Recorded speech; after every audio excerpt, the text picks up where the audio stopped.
సంసోను ఆమెను నమ్మి తన యొక్క రహస్యమును తన తల్లిదండ్రులకు తనకు దేవునికి మాత్రమే తెలిసి ఉన్న రహస్యమును ఆమెతో పంచుకున్నాడు.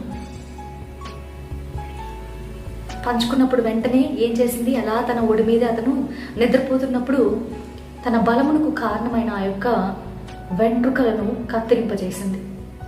వెంటనే ఫిలిష్తీయులు వచ్చి సంసోనుని బంధించి అతనిని కొట్టి అతని కన్నులను ఓడబీకి ఖైదు చేసి తిరుగటి రాయి విసిరే వ్యక్తిగా అతన్ని మార్చేశారండి. ఫిలిష్తీయులను హతము చేసేందుకు, ఫిలిష్తీయులకు ఇశ్రాయేలీయులకు మధ్య ఒక న్యాయాధిపతిగా దేవుడు సంసోనుని ఎన్నుకోనుంటే ఖైదు చేయబడిన స్థితికి అతను వెళ్లేందుకు కారణమైంది ఎవరంటే దెలీలా. మనం కూడా దేవుడు నీ ఎడల